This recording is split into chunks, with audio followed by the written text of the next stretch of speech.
সংবাদ সবাইকে স্বাগত জানাচ্ছি আমি ফিরোজ তোহা। শুরুতে সংবাদ শিরোনাম জানিয়ে দেব এই মুহূর্তে হাতে পাওয়া সর্বশেষ গুরুত্বপূর্ণ আপডেট বাংলা সংবাদ। শুরুতেই থাকছে আদালতের কাঁধে বন্দুক রেখে কোটা বিরোধী আন্দোলন দমাতে চায় সরকার। এবারে জানাবো সংসদে আইন পাশ না হওয়া পর্যন্ত আন্দোলনের ঘোষণা।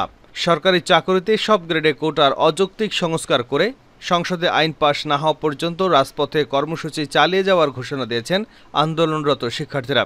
সেই সঙ্গে দেশব্যাপী সমন্বয়কদের সঙ্গে পরামর্শ সাপেক্ষে শনিবার সন্ধ্যায় সংবাদ সম্মেলনে পরবর্তী কর্মসূচি ঘোষণা দেবেন বলেও জানা গেছে। জানাবো প্রশ্ন ফাঁসে জড়িত পেয়েছেন ডজন ডজন রাঘব বোয়াল। সরকারি কর্ম কমিশনে প্রশ্ন ফাঁসের ভেতরে এবং বাইরে ১ ডজন রাঘব বোয়াল জড়িত রয়েছেন। তাদের কয়েকজন গ্রেপ্তার হলেও অন্যরা এখনও ধরাছোঁয়ার বাইরে রয়েছেন।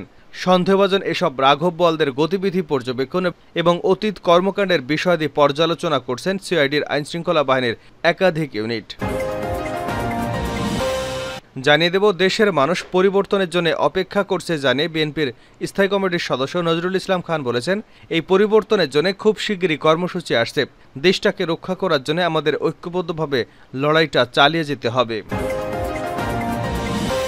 এদিকে আওয়ামী লীগের যুগ্ম সাধারণ সম্পাদক ও ঢাকা ৮ আসনের সংসদ সদস্য আফমা বাহাউদ্দিন নাসিম বলেছেন, আমরা চাই না দুর্নীতি আগ্রাসন বাংলাদেশকে ছেয়ে ফেলুক।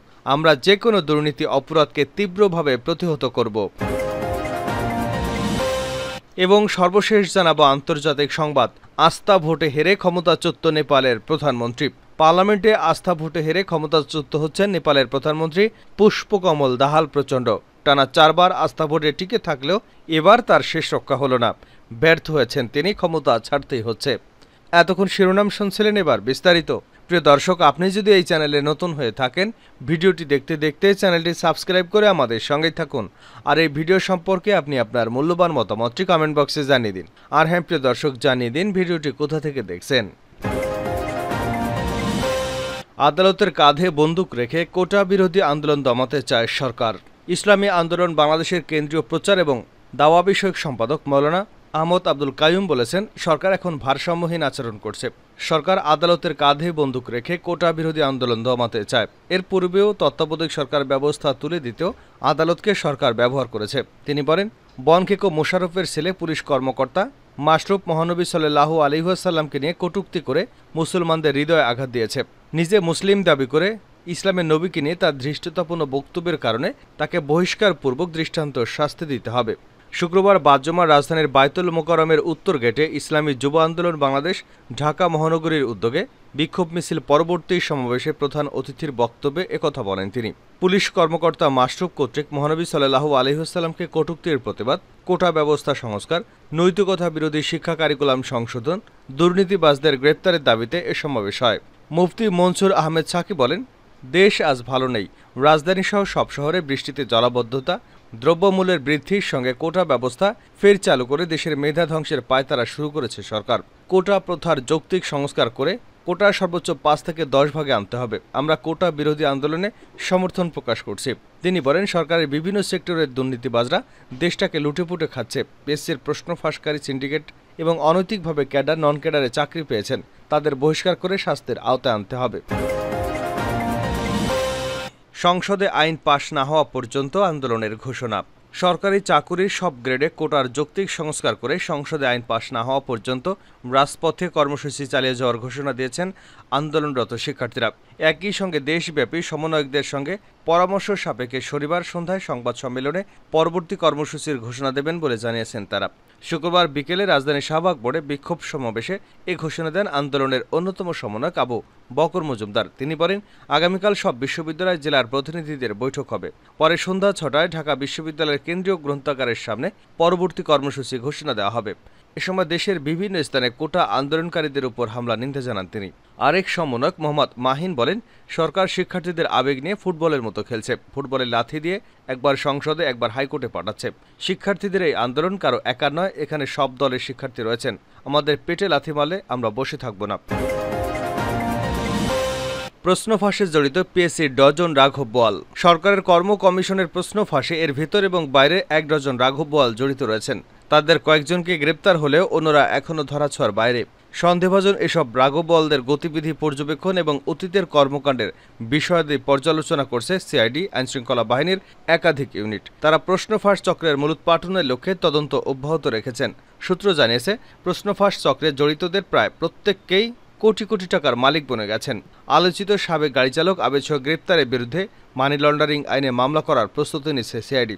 সিআইডির একজন কর্মকর্তা যুগান্তরকে বলেন, শুরু থেকেই মানুষের মাঝে একটা পারসেপশন ছিল বিসিএস এবং পিএসসির পরীক্ষা সমূহের সঙ্গে যুক্ত সবাই নীতিবান, যে কারণে এসব পরীক্ষায় কোনো দুর্নীতি হয় না, প্রশ্ন ফাঁস হয় না। কিন্তু এক যুগ ধরে প্রশ্ন ফাঁসের যে অভিযোগ সামনে এসেছে তা সত্যি ভাবিয়ে তুলেছে।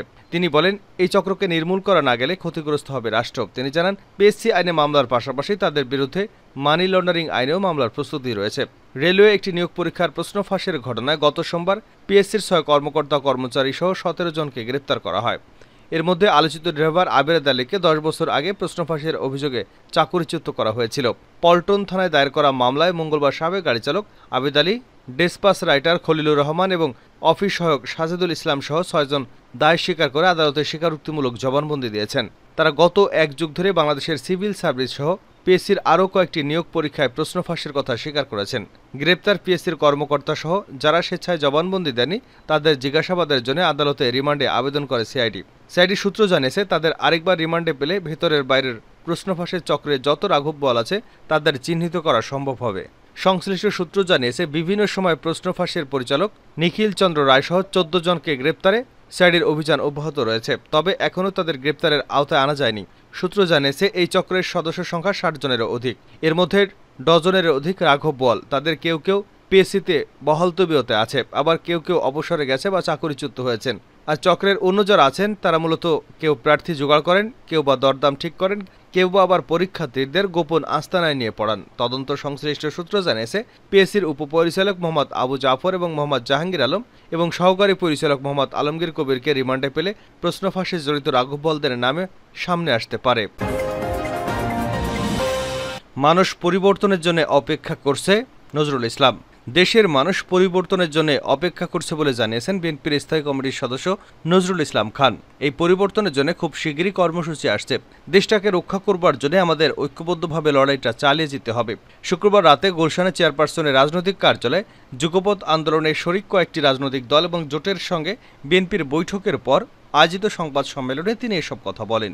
নজরুল ইসলাম বলেন, এ দেশটাকে নিঃশেষ করে ফেলা হয়েছে। আজকে এমন একটা সরকার ক্ষমতাসীন যে সরকারের প্রধান বিচারপতি সরকারের ইচ্ছামতো কাজ না করলে তাকে পদত্যাগ করতে বাধ্য করা হয়। পরে দেখা গেল এই সরকারই তার বিরুদ্ধে দুর্নীতির অভিযোগ এনেছে। এই দুর্নীতিতে তার সাজাও হয়েছে। এছাড়া সরকারে নিযুক্ত সাবেক প্রধান সেনাপতি আজিজ আহমেদ, সাবেক পুলিশ প্রধান বেনজির আহমেদ দুর্নীতির দায়ে অভিযুক্ত। সচিব পর্যায়ের কর্মকর্তা থেকে শুরু করে উচ্চপদস্থ কর্মকর্তাদের গাড়ি চালক পর্যন্ত এই দুর্নীতির সঙ্গে জড়িত। তাহলে একথা বলাই যায় যে এ সরকারই দুর্নীতিগ্রস্ত সরকার।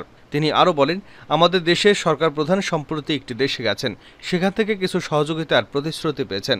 যে পরিমাণ সহযোগিতার প্রতিশ্রুতি পেয়েছেন, এদের জন্য একজন দুর্নীতিবাজ তার চেয়ে বেশি টাকা দুর্নীতি করেছেন। এটাই বাস্তবতা। এখান থেকে দেশটাকে উদ্ধার করার জন্য আমাদের ঐক্যবদ্ধভাবে লড়াই চালিয়ে যেতে হবে। আমরা বিশ্বাস করি দেশ ও দেশের মানুষ আজ পরিবর্তনের জন্য প্রতীক্ষা করছে। খুব শিগগিরই পরিবর্তনের জন্য আমাদের একসঙ্গে লড়াই করতে হবে। সবাই মিলে আমরা দেশটাকে মুক্ত করবার চেষ্টা করব। আস্থার ভোটে হেরে ক্ষমতাচ্যুত নেপালের প্রধানমন্ত্রী। পার্লামেন্টে আস্থা ভোটে হেরে ক্ষমতাচ্যুত হচ্ছেন নেপালের প্রধানমন্ত্রী পুষ্পকমল দাহাল প্রচণ্ড। টানা 4 বার আস্থা ভোটে টিকে থাকলেও এবার ব্যর্থ হন তিনি। শুক্রবার এই আস্থা ভোট অনুষ্ঠিত হয়। প্রধানমন্ত্রী পুষ্পকমলের সরকারের উপর থেকে সমর্থন প্রত্যাহারের পর বুধবার নতুন করে জোটের ঘোষণা করেন সাবেক প্রধানমন্ত্রী কেপি শর্মা ওলির দল কমিউনিস্ট পার্টি অব নেপাল। এ কারণে এই অনাস্থা ভোট অনুষ্ঠিত হয়।